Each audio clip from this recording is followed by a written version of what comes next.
Hey guys, welcome, welcome. Melissa Zoske here, your wealth and energy alignment mentor. And today I wanted to talk to you about how to create heart-centered content for your blog, your Instagram, your Facebook page, any social media platform, whatever that is, and how to create it in a quick and easy way in an endless stream.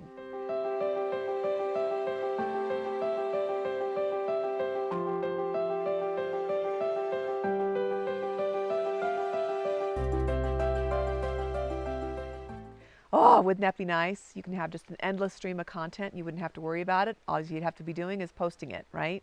Scheduling it to go out a few times a day, and there you go. Boom. All right, so the first thing I wanted to go over was your content. It's really important that your content really resonates and aligns with your beliefs, okay? Because what we put out, we get back. So make sure that your content is really valuable, that it aligns with your beliefs. And what I mean by that is that that you're giving people something that doesn't make you feel yucky. Like you're not putting just a title in just because you know people will look at it and go, oh, what's that about? That you really are giving them something that is not like a bait and switch type thing. You're giving them true content, and that's going to be shown in the title or hashtags.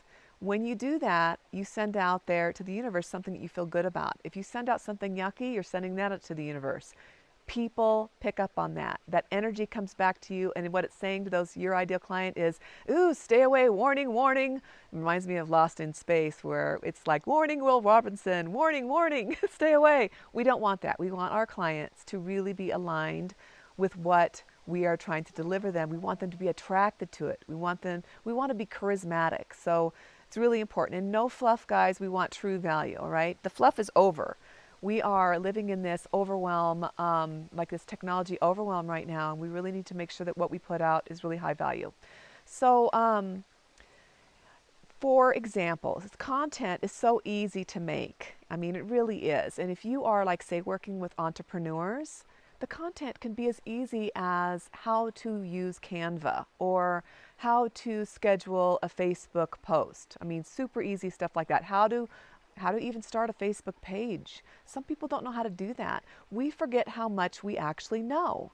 And when we start sharing it, and people are like, I didn't know that, great idea. I would sit there and say, I thought everybody knew that. But see, we forget that we know a lot more than most people when you're in this world and we're talking about it all the time. There are a lot of new beginners, or even people that have been doing this for many years that are built on a very shaky foundation. So going back, reworking it, or starting off with a solid foundation is so important, and you can be instrumental in that. We want to make sure that people are building their base on a solid foundation. So what topics, more topics that you can go with if you're working with entrepreneurs too are, I mean, so easy, just even like Twitter, how to set up a Twitter page, how to do social media, how to do a recording on your phone. I mean, super easy.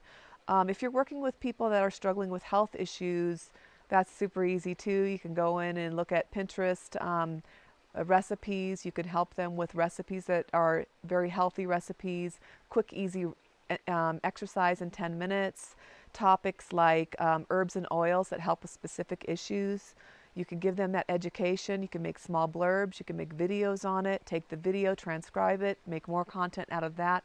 So easy. I mean, there's even like how-tos. I see lots of videos out there on how-tos on deal with anxiety. There's techniques to deal with anxiety. You can show people with a quick video. That video is then shared. That's your content. Then again, transcribe it, make it into a blog post, link to your video. Super easy.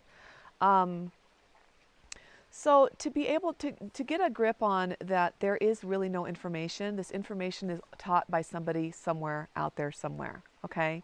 So there's no new information. Just use all the information that's already out there as inspiration for your unique way of teaching it or using it.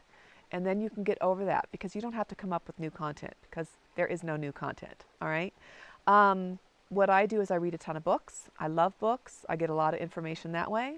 And it really helps me with just, up-leveling myself, educating myself more, inspiring me, because even like when I'm reading a new book and getting a little tidbit, sometimes I'll read a book more than once and I'll get something new every time. I'll get something new the second or third time around. So that content is out there in those books. The other thing is blog posts. You can ask other authors of blog posts. I read other people's blog posts. It inspires me. But I also ask them if they'll write an article for me. And then I share that to my social media. That is content, guys. When people say posts and content, sharing somebody else's blog post is content for you. And if they actually write it on your blog post, on your blog as a post, that's a double whammy. So that's a great thing. And also with podcasts. I have a podcast, but I also I like to interview other people. I have a magazine and I like to share their stuff. Anything I do with that, if I share a link, if I share a blurb with a link, if I mention them and tag them, that is content. Super easy, super important, and endless amounts of content. I look at Amazon all the time. I love Amazon. I use it almost every day. I'm sure that the UPS guy is well aware of that. But Amazon's my favorite because I can look through books easily and I can look for ideas. I just search for topics that I'm in. Like say you're a weight loss coach.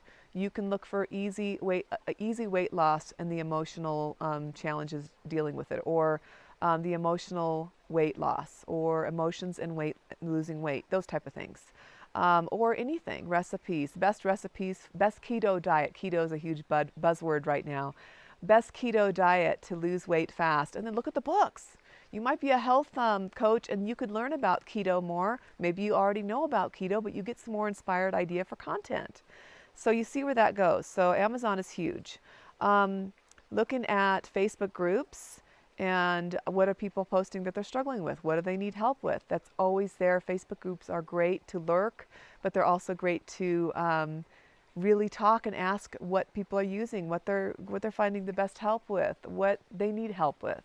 All that's good. Pinterest, that's a great one. I love Pinterest. It's a search engine. So putting in your topics will get you a lot of results and a lot more. You can even share those pins.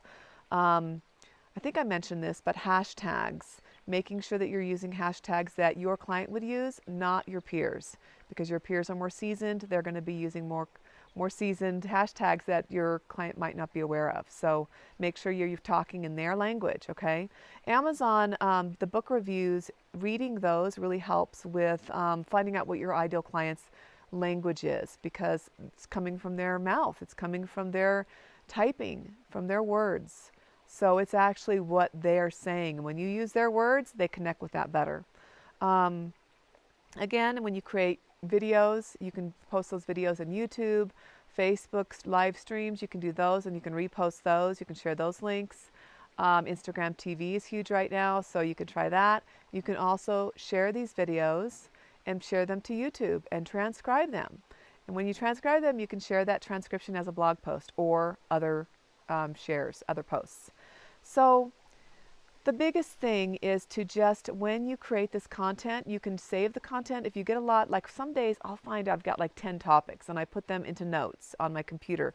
And I'll come back to those, maybe not for 2 or 3 months, but I'll come back to them eventually and write a whole topic of what I want to share. So you've got ideas, and I might even have already started writing about certain topics, but I just wasn't ready to really go into detail with it. So you can use that for really great content ideas. But the biggest thing after that is to actually share the content that you've created. I can't tell you how many people I know, how many clients have videos and videos and videos that have never shared them. Maybe they've shared them once and they went into the land of wherever all that data goes. But you can take that, you can store it on your phone, save it on your phone, and reshare it later. Share it. You created it to give it to people, to help them, right? You want to help them. And if you're not helping them, you're doing a disservice to yourself and others. So let as many eyes see it as possible, okay? I hope this has helped you guys. If you have any comments, please share them in the comments below. We'd love to hear about it. You can also visit my website at melissazoske.com. The link is below. And you know what? I've got a lot of freebies in there, so you can go to the resource page. You can get in on a lot of the freebies to help you learn more about how to clear your success blocks and to create a better life and business that you want, that is your dream. Okay? Take care, guys. Bye.